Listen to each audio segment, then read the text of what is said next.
has the money, she has the exposure. Let her take care of herself. Akothee, if you want to be buried after 30 minutes, it will be done. We don't give a fuck. We do not give a fuck if you want to be buried after 30 minutes. Unajua something is making her think that people will miss her so badly like Raila. Yeah. No. Yeah. Exactly. If you want that I don't want people coming to eat in my funeral. Who cares? Eh? Who cares? Who wants to eat? Who cares? like Akothee thinks that we care. If she dies today, she will be buried even within 30 minutes if she wants. We follow the will, period. And we will move. When she thinks that we die, we will die if we don't eat in her funeral. No, we will not. Akothee is not greater than all the people that have died before. Bwana. Hawache kutusumbua. We are still mourning Raila Odinga. Let her not put herself in this situation and talk about death. In it. Yeah. Because she wants to be the center of attention. Hakuna kitu kama hiyo. Atusongee na huko mbali, sawa? Akothee, if you want to be burnt, even if you want your body chopped into pieces, it's okay. Hata kitaka tumpeleke ya river yala atapelekwa. Acha kelele. If you want us to throw you in Lake Victoria, we move, my friend. You're not going to be the first person. Mera, you're not important than Raila Odinga, Mera. If you die now and you want to be burnt nini mbele ya watu, quickly it will be done. Tutaweka hapo tairi na tukuchome. My friend, wacha kutusumbua. Ala, we are still mourning Raila Odinga. Alafu she was saying Alafu she was apparently saying that her body should not even be taken to her home, that her body inafaa ibebwe iende ipelekwe Akothee Academy, ikitoka Akothee Academy ipelekwe cemetery direct. And then the Luos in the comment section were like, of course it's cemetery where we are gonna take you. We are not even supposed to bury you in your home because you're not married. So me, I wanted to ask you, D, mwanamke kama hajaolewa azikwi kwake?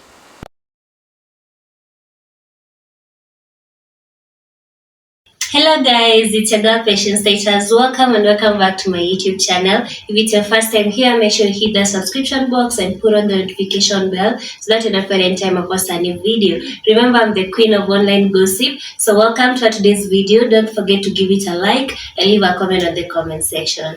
The problem is and the discrepancies. Meanwhile, go do your homework. Nimewapatia enough information. Sawa? Anybody with a question? Nimemaliza. Nani ako na swali?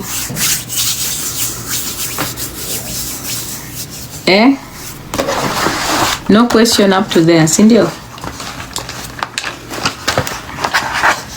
Hati you're shocked. Don't be shocked. People use activism spaces a lot. See, even those nani, you remember those of you who are in Facebook. So mnakumbuka those two twins. Nani anakumbuka wale matwins wawili? Those two twins, sijui kina Vivian na Nancy. Si hao pia walikuwa wanatumia issues za wanawake na feminism. And let me tell you, all of these women, I was with them in a WhatsApp group. I used to teach these women feminism. Hao pia walianza hivyo wakafanya vitu chini chini, like they even started at feminists in Kenya. Chekesha. And most of the time, a lot of organizations start in Kenya. A lot of them. People take advantage of these issues a lot. And I'm not saying all of them, but most of them. Most people get involved in issues of organizations and working with gender-based violence victims while they have no idea how it's supposed to be done. They do not register properly. And even when they are not properly registered, because some people have been saying that, oh, then they've been receiving funding. My dear, there are organizations like Mama Cash that give women organizations that are not even registered money. There are organizations here in America that give money, like one time organization, Mama Cash, they give money to organizations that are not duly registered properly. They do. And the reason they do that is because they just want to work with a group of women that sit together. You don't have to be registered. As long as you sit together, you can provide. And that is why most of the time you will see, ukitaka kujua watu wanatumia cases kupata pesa, wanapost hizo cases na huwa hawapost perpetrators. You will find Njeri posting a victim, but she will not post the perpetrator. Like, why do we post victims more than the perpetrators? Si tunafaa kuwa tuna expose watu wenye wanahamu watu more than the victims. Ama inakuanga aje? That's just me. If there is a case yenye imefanyika, we are not supposed to be posting the victims more than the perpetrators. We are supposed to be highlighting the perpetrator because that's the person we should be punching on, not the victim. So the reason why she posts victims is because she wants to manipulate and make you feel emotionally charged so that you can send money. And she posts a pay bill plus a personal number.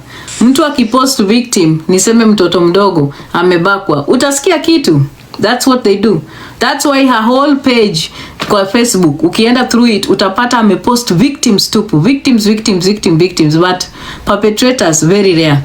She does not post perpetrators at all because it's all about emotional manipulation. You need to feel something to give the money, and that's what has been happening, unfortunately. And I'm not saying all their cases are not genuine, but I'm saying confidently, if an audit is done for Usikimye, you will find that at least 60% of the cases have not been genuine. That's just the truth. There's no genuine organization that operates the way Usikimye has been operating. Hakuna. None whatsoever. And that again is a systemic problem with our government. How did they manage to do this all these years? Sirikali. So, Magitacha mambo. Nice to see you. The topics today are quite interesting.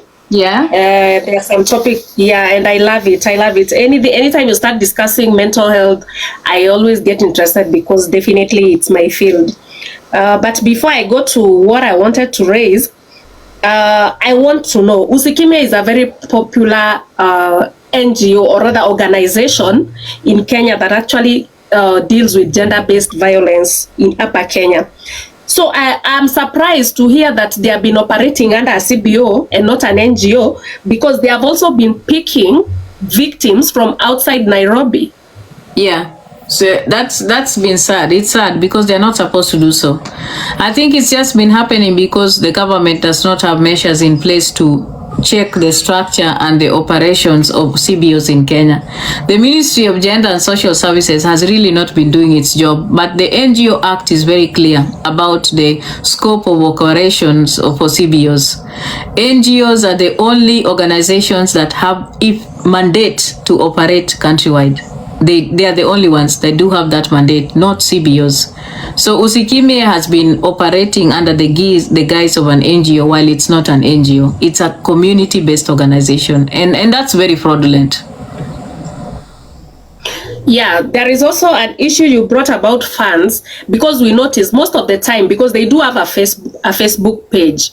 Anytime there was a victim and the victim needs help and they had to raise funds, the victims they would give a certain number, a mobile number, like an M-Pesa number, that people would send money. And it would leave a lot of questions because why would a whole NGO or a CBO be using a personal M-Pesa number? Because you would send money to the number and it would bring somebody's name. Yeah, so it would bring Jerry's name. So the reason why she was using a number is because she's a fraud. If you have an organization, the money should go to your organization's account, because if money goes to your personal account, how then do you account for it as an organization? You can't. When money goes to your personal number, you cannot account for it as a founder of an organization. And that was the problem we had here on TikTok. You remember when we were talking about the foundations? Is KRA needs to be notified, and the Ministry of Gender and Social Services, they need to be aware of how Usikimye has been operating, because the paperwork and everything, including the signatories, they do have signatories that are blood related to this Njeri.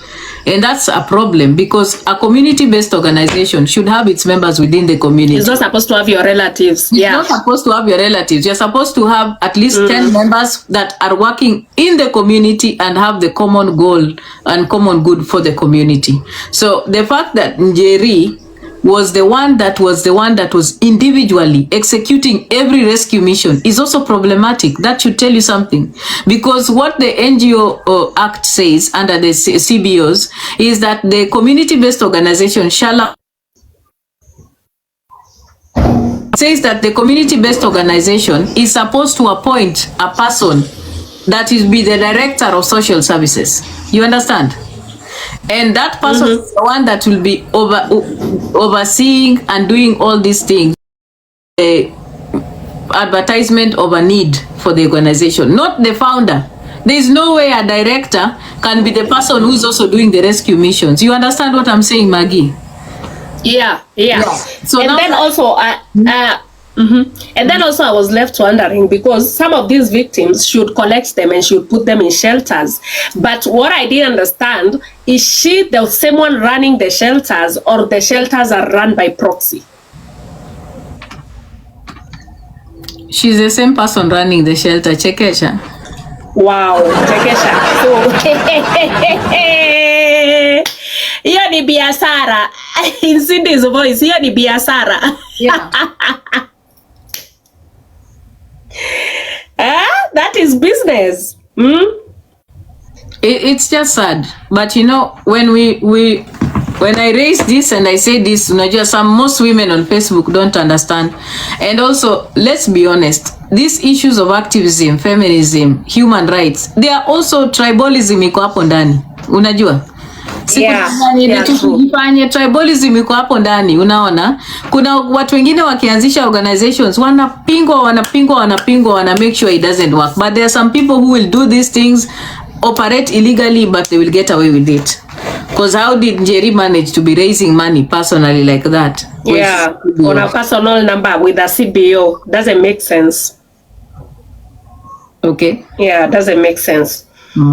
Yeah, and then there's another, I've been listening to what you've been talking about here, and I want to take you back to Mbogwa's case. And we all know that the family came out and said that Mbogwa actually committed suicide, including his sponsor Sonko.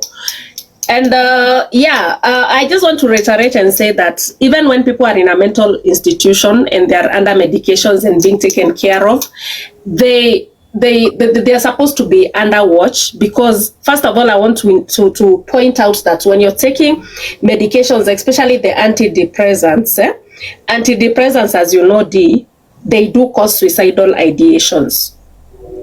And antidepressants, the moment you begin taking antidepressants, they don't work immediately. Antidepressants take from 6 to 8 weeks to even show any form of results. And in that period, you can go into actually the suicidal ideations is normally one of the side effects. We can say the adverse side effects of the medication. And some of the antidepressants I'm talking of the class that has selective serotonin reactive inhibitors. Doctors call them SSRIs.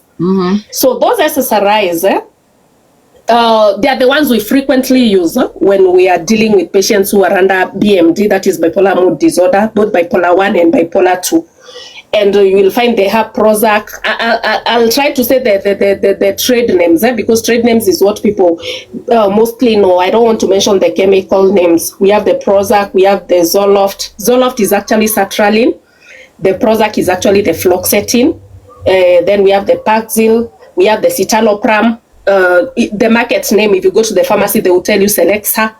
And then we have the escitalopram, that is the Lexapro. If you have anybody that is on those medications, you have to watch out for the person, because chances are that as they are taking those medications, they actually go into suicidal ideations, most of them, especially the ones that are in a depressive phase. In BMD, bipolar 1, we have periods of depressive phase and we have periods of manic phase. So when they are in that depressive phase and they're trying to get out of the depressive phase into their normal self, which takes about 6 to 8 weeks on medications, they actually can go into suicidal ideations. And that is around the period that most of them, the moment they are getting out of the depressive phase like this, they just do suicide. They commit S. because actually it's actually during those times that they have gathered strength, or they have gathered that strength, or that period where they feel they are strong and that they are good. Na ndio unasikianga mtu anasema ai, na ule si tulikuwa naye jana, hata tulikuwa tunacheka, we were enjoying ourselves, alikuwa kwa poa. Yes, the person actually just got out of the depressive phase, and now they are in a place where they are strong, they are in a place where they can think, they are in a place where they can choose which weapon of distraction they want to use during that period. So I just wanted to point out that. So probably for those who are asking why would somebody like S themselves and they're in an institution where they are being treated, I just wanted to clarify, yes, it can happen. And then another thing, we have a problem in Kenya, because I feel like mental health and mental illness itself, it has been turned into some kind of business. People have economized mental illness. Mental illness, there are some people who have taken it in this country as business, and that is why you see rehabs opening left, right, and center everywhere, when people don't even know how they're supposed to manage these patients. What wanataka ni pesa, because when you go to a rehab, some of these private rehabs, they are paid a lot of cash. Patients go there, they pay upwards of 100,000, upwards of 200, 300,000. Some rehabs even charge 500,000 for a patient to be there for some 2 or 3 months. So it has become more of a business than people getting the professional help that they need. Because when you admit a person who is mentally ill into rehab, instead of admitting them into a psychiatric unit, then you're making a mistake. And we have a confusion in this country because people don't want to know the difference between a rehab center and a psychiatric unit. A psych unit is totally different from a rehab center. A rehab center can be run by psychologists. You understand? It's run by psychologists and occupational therapists and all those people. Then we have the side of the psychiatric unit that is actually run by the psychiatrists and the psych nurses. And that is where... Yeah, thank you, Dee. And that is where we now have a problem, because we are taking mentally ill patients who are supposed to be under the care of a psychiatric doctor and a psychiatric nurse to be taken care of by psychologists. I'm not saying the psychologists are not supposed to take care of the mentally ill patients, but then it is a multidisciplinary work. You understand? They too, they are involved in mentally ill patients. You do know that psychologists do not have the capacity to prescribe medications in a normal setting. Psychiatrists should. In a normal setting, yes, yes. But now the problem we have in Kenya, we have psychologists who want to masquerade as psychiatrists, and it does not work like that. You open a rehab center, you start taking mentally ill patients, unarusha hapo ndani, and you probably don't even have a consultant psychiatrist who can manage these patients for you, because people have turned this thing into a business. I think that, and so I was trying to check. Yeah, I think that the biggest issue for us as Kenyans, especially when we talk about the health sector, first of all, we have a shortage of psychiatrists in Kenya. We do not have enough psychiatrists. We do have, yeah. So, and even psych nurses are not there. They are very few. So now another problem is that all of these things are happening because we do not have a proper framework. Even when we talk about health being devolved, there are no specifics about the health sector and what is important. You know, like I believe that with the devolution of health, it's so important for us to have clear autopsies about what the county government should do and which health sectors should we focus on, like the sexual reproductive health, you know, and now mental health. Because I feel like the government, instead of just upgrading government systems, they should be more emphasis, more funding on mental health and mental illnesses, because our systems, especially the facilities, are not equipped for psych patients. They are not. We do not have the equipment. Yeah. We don't have facilities to take care of psych patients in the county level. The level 3 or 2 or level 5 hospitals don't have the facilities to take care of psych patients, you know. So I feel like we talk about health being devolved, but honestly, even when we talk about health being devolved, we need to be very clear on what specifics the government need to be taking over, you know. I think that the mental health is a big issue, and the government needs to set aside funding that goes to the counties to take care of specifically mental health and mental illness in terms of facility upgrades and payment, and also training of psych nurses, and just making sure we have enough psychiatrists in the county level. It's a big thing. It's a problem, because I think the devolution and the funding that goes into the health system in conjunction with the government is just not specific about what the government does. It just simply talks about upgrading the level hospitals and maintaining them, but there are no specifics about what amount of funding goes to psych wards. There could be psych wards, but are they able to take care of psych patients? Are they equipped? No, they are not. They are not. They don't have even the manpower, the staff, the whatever, that's human resource, that infrastructure to deal with mentally ill patients. They don't have they have had patients coming as far as Mandera to come and be seeking mental health services in Nairobi. Like, does it even make sense? That doesn't make sense. So that tells you there's a problem. So when we have the government talking about upgrading and working with the county governments in terms of the health system, because the major things about a healthy nation, like when a nation is healthy and a nation has education and shelter, because, you know, as a government, it's mandated to protect its people. I feel like these issues about mental illness and mental health should be talked about in terms of legislation.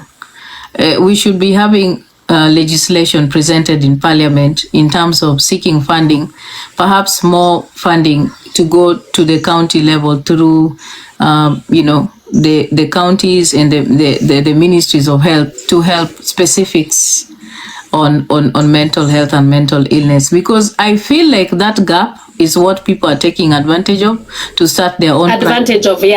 So I feel like there should be legislation, and perhaps also they should be very, very strict. The KMPDU need to come up with strict, measures on, licensing of these facilities that are coming up. Yeah, because that's the only way that we can protect, people. Because I don't know, like, it's sad looking at the way things are going in Kenya. Even the situation in Madara is just a bit pitiful, in as much as we want to say that it's a good place, but still there's a lot of things that are lacking even in that mental institution itself. And these are conversations we need to have. Yeah, Johnson & Johnson really tries. Johnson & Johnson actually tries to even sponsor mental health chapters and all mental health conventions. It also tries to sponsor events where people can do community education and all that. It also sponsors people for education, like it sponsors nurses to go and pursue psychiatry, nursing. It sponsors doctors and all that. But now, the major problem is that there is nothing much they can do without the backing of the government, because first of all, as you said, mental health is really underfunded in Kenya. It's totally underfunded. In fact, it's just the other day that the government began now taking mental health seriously this COVID time and funding it like as it should, but we are not yet there. So they try, and I don't know whether you've heard of this organization called the Kamili Organization. Kamili Organization, it's based in Kabete, I'm not sure whether it's an NGO or whatever, but Kamili Organization really tries to help the mentally ill patients around their catchment area. I don't know whether it catches the whole country, but you will Google and check out Kamili Organization. It's one of the mental health organizations that really helps the mentally ill in and out of hospital. I'll check it out. Oh my God, and Maggie, we need to talk, because I'm like having now ideas in my head. I feel like this issue of mental illness, like, it's so broad, and sometimes just having a situation where we can take care of that, even the little that is required. I feel like a lot of people with mental illness in Kenya, like, they are not receiving anything, you know. They are not receiving the care they would get, yeah. And then, you know, right now, the only hospital that you can say that is at least, we only have one mental hospital in Kenya that actually caters for mental illnesses in this country, unaona, and that is Mathare in Nairobi. And people have to travel from far and wide. We end up with congested wards. We end up with so many patients, and then the staffing. Once the capacity and even the number of patients is even beyond what the staff can take care of, it kind of creates a crisis. Service delivery becomes compromised. So the care that the people would have gotten, they don't get it at 100%. And that is why we said, in as much as the government brought about devolution, they also need to devotionalize mental health. Let every county have a mental health hospital where people can go to. People don't have to be traveling all the way from Mombasa, I don't know from where, to come to Nairobi for them to be attended to. Mombasa wako nayo, but we have patients coming all the way from Mombasa, imagine, to come and receive care here because they said they are not getting the service like they would on this other side of town. But let's be honest a little bit and have this conversation. What is the purpose of devolution? Why can't the county set aside money in the health docket to upgrade and invest in a mental health and mental wellness? Why? These counties are receiving billions, Maggie. Yeah. Why can't? Yeah, but it's because they just don't want to. They don't want to because they have the resources. I don't know why they don't want to. That's just sad. That because just people think, you know, we have had a lot of stigma in mental health. It's a stigma around mental health and mental illness. It's a stigma. It's a stigma. And also, most of, you know, the MCA position, which is very vital when it comes to legislation in the county level. Most MCAs are not that educated. You know, Shida. Yeah. Most MCAs don't choose who is popular. Exactly. So MCAs they are not in tandem with what's going on with mental illness. They don't get it. So it's difficult for you to sell an idea about the importance of mental health and in terms of legislation and policy to a population that has no idea or doesn't care about it. Because for you to talk and tackle mental illness and see the need, you have to be very educated and aware of mental illness. That's the problem. Yeah, or have a little bit of exposure, which most don't. Yeah, we are just in a very, very dark place. We're in a very, very dark place when it comes to mental, wellness and illness. I don't know how it's going to happen, but this is a conversation that's needed. It's important. So always very nice to talk to you, Maggie, especially when we talk. But Mathare has really tried, yeah. Mathare has really tried it in a better place than it was actually some years back. You guys still beat people. They used to beat people. I hope they've stopped. No, that is illegal. That is illegal. That's good. I don't know. Yeah. Yani sometimes when I think about my country and the things that are going on, you just you start feeling sorry. Start feeling bad. But thank you so much, Maggie, for your input. I appreciate that. So I want to end my life and just be around the street. Before you end your life, Akothee said she wants to be buried in 48 hours if she ever dies. And she's talking about fibroids and talking about some blood clot that they diagnosed, I don't know where. And so she says, and if she dies abroad, she does not want her body brought in Kenya. And I'm feeling like, why does Akothee always have to take advantage of situations? Because right now we are mourning Baba and all that. Some of us are not even over the death of Baba. We are still mourning. We are still stressed. Alafu, metokelezea hapo na mambo yake mingi about death. Is this even the right time? Why does Akothee look for attention all the time? Akothee has always been an attention seeker. Always. And she tries to take advantage of situations to make it about her. That's something she's always done. Anyway, if Akothee wants to be buried after 1 hour, who gives a fuck? She'll be buried after 1 hour. That's her wish. If she wants to be burnt after and guys, fibroids does not kill. Fibroids is something that women manage. It does not kill. You'll be taken care of. That's it. She has money. She has the exactly. Let her take care of herself. Akothee, if you want to be buried after 30 minutes, it will be done. We don't give a fuck. We do not give a fuck if you want to be buried after 30 minutes. Unajua something is making her think that people will miss her so badly like Raila did. Yeah. No. Yeah. Exactly. If you want but I don't want people coming to eat in my funeral. Who cares? Eh? Who cares? Who wants to eat?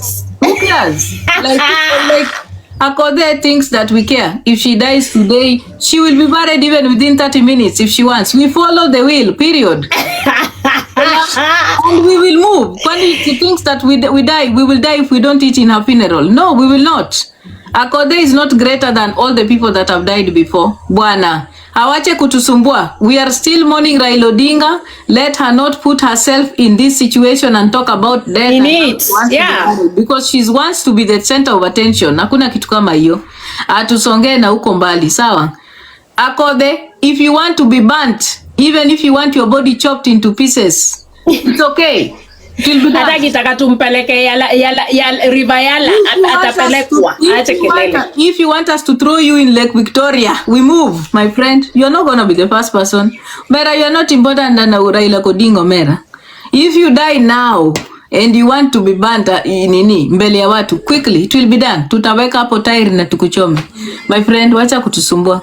Ala, we are still mourning Raila Odinga. Alafu she was saying, Alafu she was apparently saying that her body should not even be taken to her home, that her body inafaa ibebwe iende ipelekwe Akothee Academy, ikitoka Akothee Academy ipelekwe cemetery direct. And then the Luos in the comment section were like, of course it's cemetery where we are gonna take you. We are not even supposed to bury you in your home because you're not married. So me, I wanted to ask you, D, mwanamke kama hajaolewa azikwi kwake? Yeah, sisi kwa because amesema homes ni za watoto wake. Kwa mila yetu kwa Wajaluo, kama hujaoleka unazikwa nje ya boma. Nje. Because ama kwa fence. Nimesikia kwa fence. The spirit will bring that bad omen of unmarriedness to the other young people in the family. That is what happens. Yes. So Akothee is telling us. He's telling us what she knows culture will do. She's telling us what she knows culture will do. Listen, she really needs to fix everything about her and her will. Let her put it down. We will do it. In fact, Akothee will give us easy time. Unajua, if she puts everything on her will, it will be so easy for us. Ndio tusikue na complication. Because Akothee ameolewa na watu wengi. Watu wanaweza kuamka wote wanataka so Akothee, please write that will. After 48 hours, we'll take you wherever you want to go. Thank you. That's it, because your will will be respected. So I applaud her. She's giving us easy time. If she dies, Akothee, even if you want to be roasted like base, when you die, we will roast you. Unasikia? We will have no time. We don't care. You are giving us easy time. We will do whatever you want. If you want, listen, let me tell you. If you want us to bury you after 1 hour, Akothee, it will be done. Okay? We don't care about your home. Sawa, msitusumbue. And sasa anafikiria hiyo ni kitu. Put it down, my friend. We will. She's been capitalizing on death. Unaona? No, she wants tangu tuzike baba. Amekuwa capitalized death. Anajiweka kwa conversation ya kifo ya Raila Odinga hapo. Because listen, let's be honest. Akothee was married 5 times. If Akothee can put will, aweke will. Tena wacha nikwambie Akothee, ukitaka chimba mpaka kaburi yako na ununue sanduku ndio isipatie headache. Please, you cannot buy your coffin. Buy your casket, Akothee, buy your dress. The earlier the better. Keep it there. You will save us from drama. We don't want people talking about, mbona alivalishwa hivi? Make sure you buy everything, mpaka stocking na pumps, viatu yote yenye utavaa na saa yenye utavaa uweke huko ndani. Utuambie mpaka rangi ya kucha yenye unataka upakwe ukikufa. Umesikia? Usitusumbue. We are mourning for Raila Odinga. Iwinjo? Umesikia? Leave us alone, Akothee, please, not for now. Very good, bwana. Give us easy time if you want. It's okay. Whatever you write there, we'll do it. If you want to be roasted on top of the tree, we'll do it. Leave us alone. We don't want you to start bringing conversation about you and when you die. Not at this time. No, leave us alone for now. We almost one. Allah. Kwanza atatupea kazi. Yeah, alafu D, I don't know if you saw it the day after she went to Bondo to see to send her condolence. Unajua baba alikufa when she was in Europe, so she had to travel all the way akuje, and then she finally went to Bondo. So when she posted those pictures, because they also went with her dad, do you know the next thing she was doing on the caption of the pictures? Ziko Facebook, akaenda akaandika caption ndefu hapo, anasema ati, you guys, you should tell me where I'm supposed to get my father a new heart, a new body, a new brain, I don't know, a new what, because guys, I don't know what I will do. I don't want my father to go. Hey, nikasema yani unaenda kwa kina mtu kuomboleza, but then you've changed the topic about your father. Okay, I don't know after Baba has gone. Now I'm here thinking about my father. Like the hell. But I noticed she just likes to make everything about herself. But Akothee needs to understand her father is old and is going to die soon. Her father is old and has comorbidities. That's the truth. That's the truth. Atakufa upende usipende. Everybody is going to die. Everyone. So what you need to do, make arrangements for when your father dies so that you do not give us any problems. That is all. Hakuna kitu kama hiyo. Everyone is dying. There is nobody, including Diana Ross. That's why I told you mimi yangu nimeshatengeneza. True. Yes, unasikia? There is no need of making sure. Like, unajua Akothee ameanza kubehave kama Bolo. Unajua Bolo is another one. Bolo is grandiosity and attention seeking. Oh my God, Bolo is shameless. Like Bolo went to post thanking, like seriously, in the middle of all that side by side and all that, like side by side. I don't understand. Like it's sad. Like when someone has died and someone is mourning, but there's another one that is marketing their business, their curtain cloth business. It's just shameful. Very shameful. I don't understand. Like some people wako Bolo anatafuta new clients. Anatafuta new clients. Hata kama ndio kukua attention seeking, like leave it alone. Don't do that. It's like allow people to mourn and respect their mourning. Respect their homes when they're mourning. Don't try to market your business in the middle of it all. It's just shameful. Don't try to grab an opportunity to take the limelight. I don't understand. Like Bolo is all over Ida Odinga. Ni kama inzi kila mahali. I'm hoping ameshatoka huko. Yeah. Alitoka, mtu alikuwa amebaki ni Sakaja, na Sakaja finally alibeba duve akarudi Nairobi.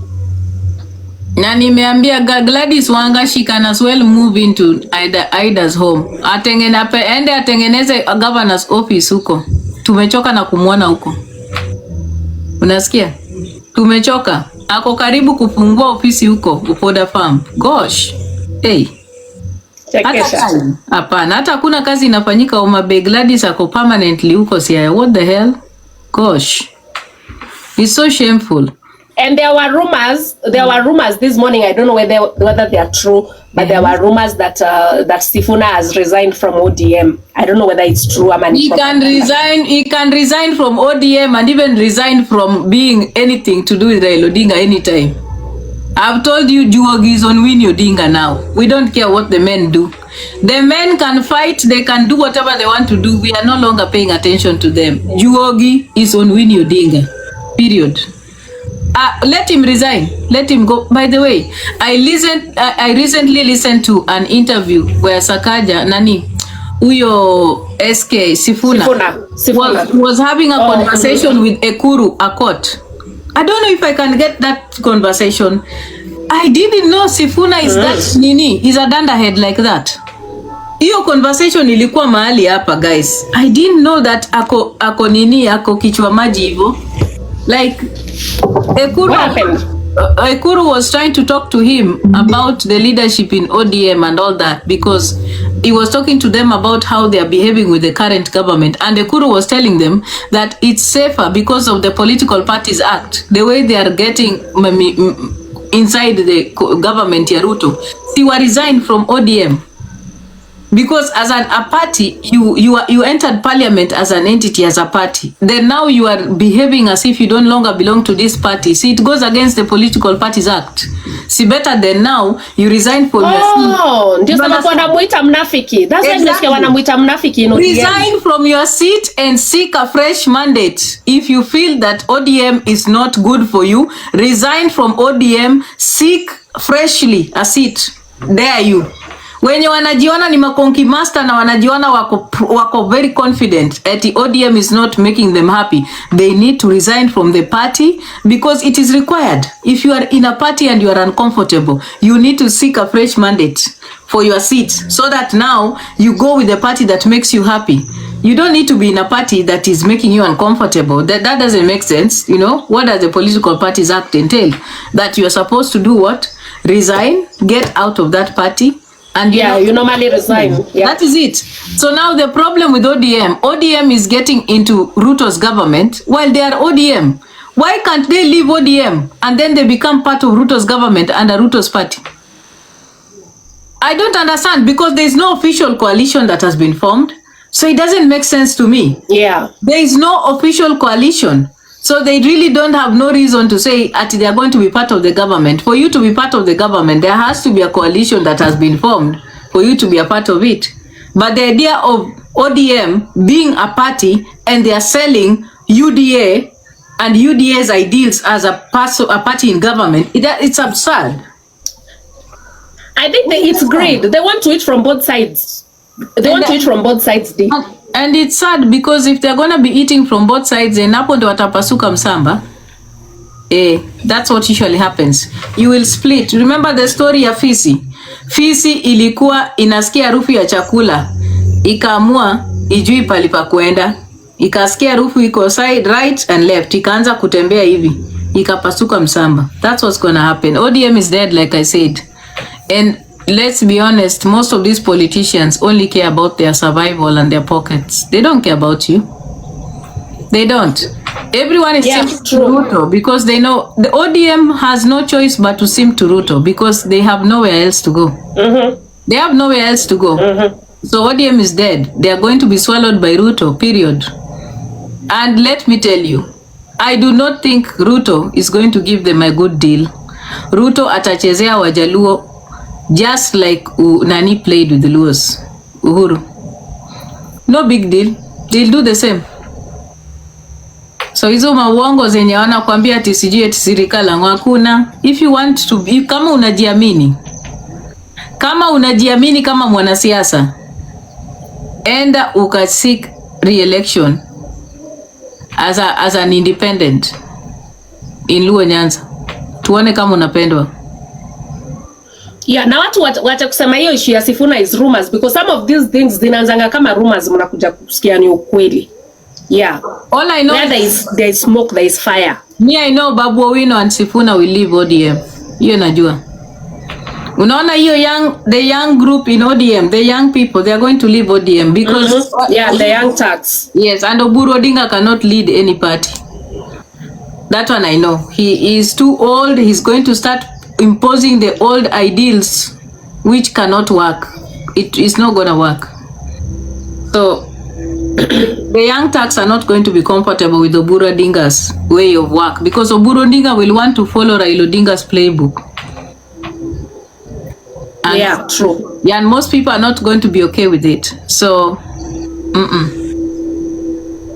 even though Bileiko. So mi naona ODM ikisplit very soon na the younger people wanaenda kutoka. They will fight. Yeah, they will soon fight. But they have already started fighting. Were they not fighting in the funeral? You did not see Unet saying that ameona political orphans wengi. So ameita orphans wote wakuja under him. Yeah, kama chairman wa orphans. So they are fighting already. And wait, guys, I did not know that Nandi County has a very brilliant women rep. Allah? Wait. And she's also young. Her name is somebody Muge. Kumbe, the Nandi County. Guys, I've been doing a lot of research about these leaders in parliament because I want to be talking more about politics and I need to know what they're doing. Oh my goodness, Nandi have a very brilliant young lady. Her name is Cynthia Muge. Have you heard of her, Magitacha? No, I haven't actually. I haven't. She's really good. She's good. Is she on social media? Yes, she is. She's on social media. I'll check her out. And I was reading about her participation in parliament. Even Milly Mabona had posted about her. Milly ndiye alifanya nikamjua because she posted about her to upload her work and upload her participation in terms of legislation in parliament. I did not know that Nandi have such a young, brilliant woman. How old is she? She's young, like how old, Cynthia? Wait, I think she's what? Wait, let me check.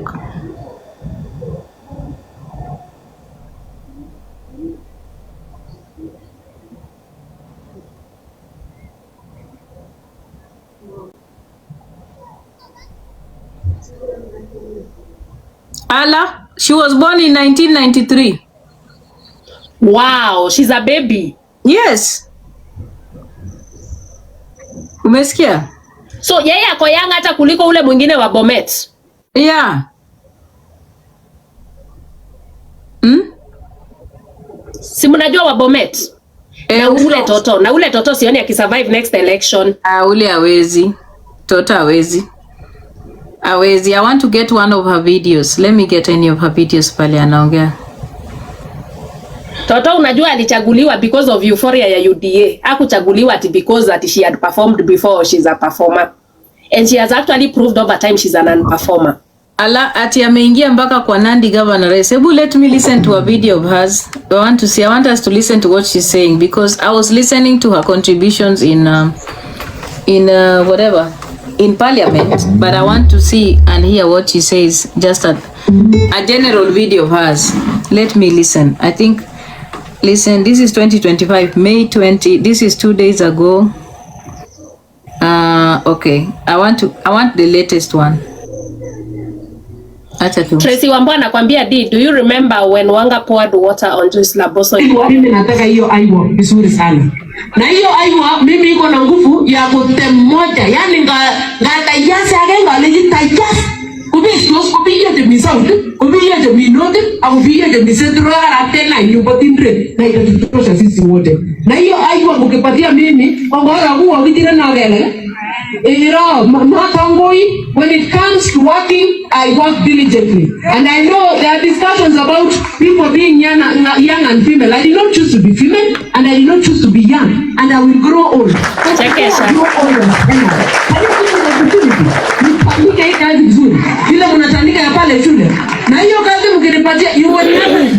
You will forever live to remember the same way you remember selling here. You will live to remember.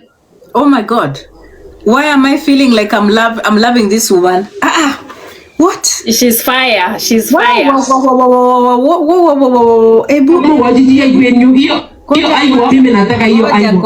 Ngoja kwanza. Huyo ni mmoja tena. Wacha nitafute mwingine.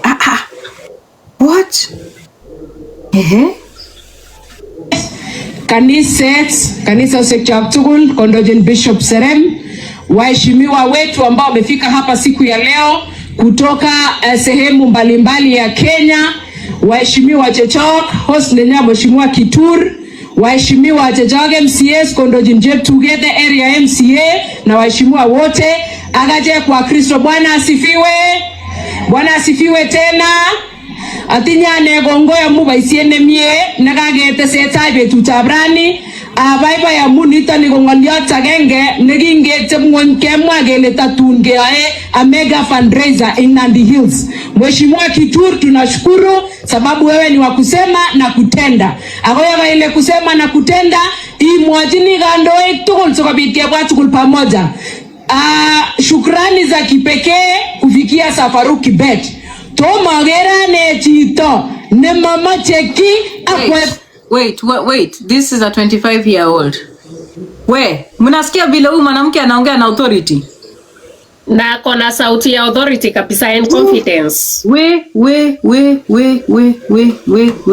I think nasikia ingine hapa ya Nandi. No gas, no oil, no problem. Here's one system that handles it all. If you're looking to upgrade your heating system, Bona all the videos about her ziko kwa Kinandi. I don't like that. Let's see something. Kinandi, yeah. See most of the time huwa anaongelesha watu wa kwao. But I can do the representation at the same meeting because if I walk up for this meeting, Wait, let me hear. Walked out of this meeting thinking that the teenage pregnant mother in Chepchirwoi, the teenage pregnant mother in Chepchirwoi finally has services. But because I kept it cool, to sit here, I want them to finally have that answer. Those are my few contributions on which I thank you. Whoa, she's giving me goosebumps, guys. Allah, she's talking about teenage pregnancy. I have to keep my cool so that I can do the representation at the same meeting. Because if I walked out of this meeting, the CS would have walked out of this meeting thinking that the teenage pregnant mother in Chepchirwoi, the teenage pregnant mother in Chepchirwoi finally has services. But because I kept it cool, to sit here, I want them to finally have that answer. Those are my few contributions on which I thank you. Whoa. Unajua hiyo ilikuwa lini? This was when Adan Duale was put on the spot. Sinile time, yeah. Ile time ya Duale, yeah. Huyu mwanamke sinifaya. I'm going to be reading more and listening to more of her videos because I really want to. I'm so inspired. My God, she's 25 and she wants to become Nandi governor. Hey! Na nasikia akiongea kama mama. Anaongea kama mama. You know, she's speaking with a lot of force and power. I've been listen, mimi nataka kucheck on all this. Kwanza naanza na wanawake wote. Naenda one by one. Nitakuwa ninafanya hivyo. Was this her first nini? Was this a first attempt? This was her first attempt? I don't think so. Ama ame attempt before? Let me check. I don't think so because from what I can see, wait, let me see. Let me check. Nandi. Oh, am I not? I'm not seeing properly. She's 32, eh? Hiyo ni 32 years, yeah. 32 years.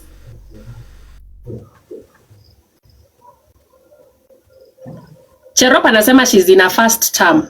But has she attempted before? Unajua most of these brilliant people wanga wame attempt several times before wakishindwa. No, I don't think she did. She served in Kilibiwoni and she was elected in a landslide victory in 2022.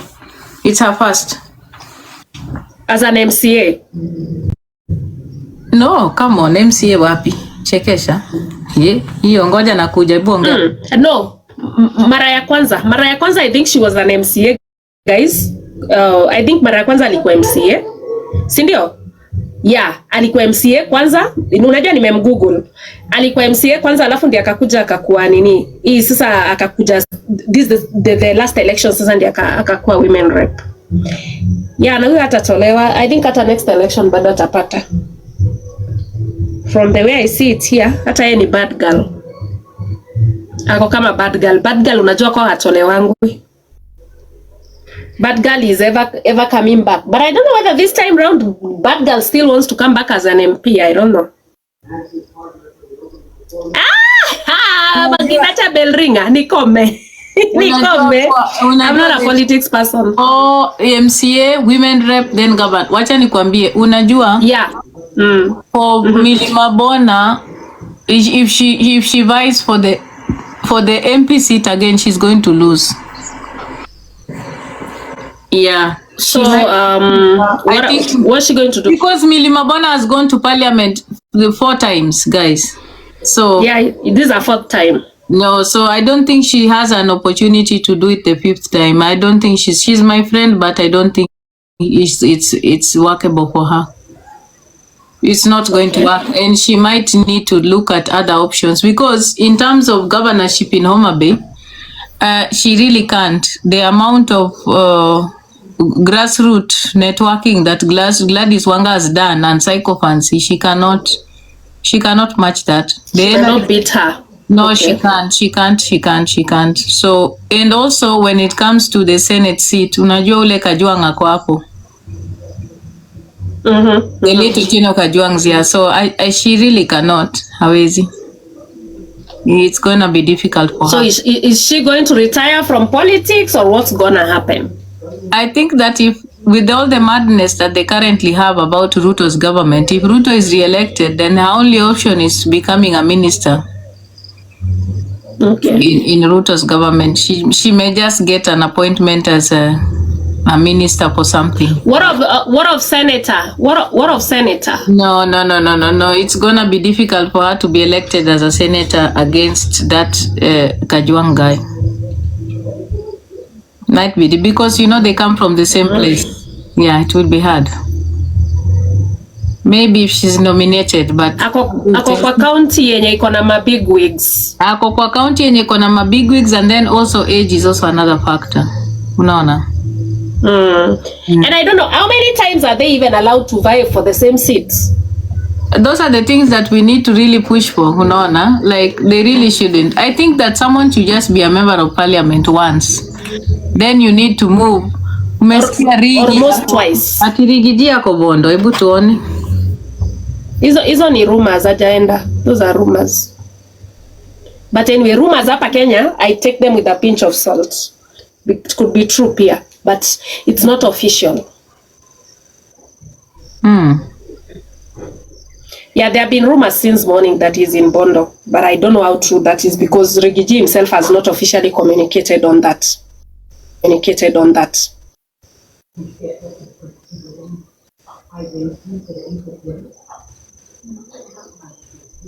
Amesema ati nini alikuwa anataka kuenda lakini imekuwa ameabort. Because if you go to Rigiji's page, there is no such communication on his page, which I think if he really went, you'd probably see it on his page. But he's also another Akothee. Why does he want to go?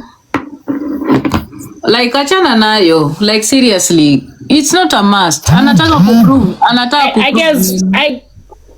I guess maybe ni video kwenda matanga mazishi. But what does he want to prove? Achana tu nayo. Like, leave it. Let everything cool down. It's not your moment. Mimi sielewangi hao watu wa siasa. Anafaa tu kuachana nayo. It's not a big deal.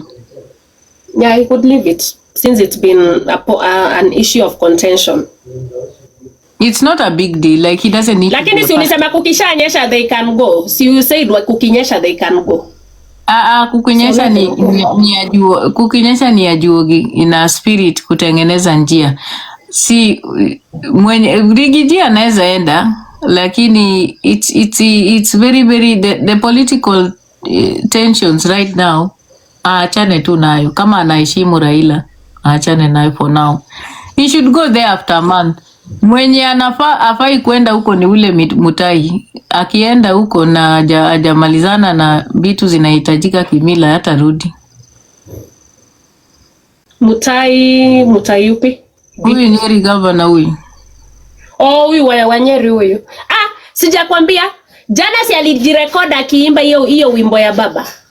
Chekesha.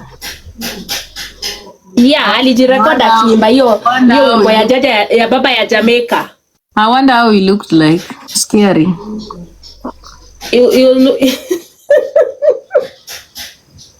Si unajuanga ako na gingival hyperplasia. So you can imagine when he was opening the mouth.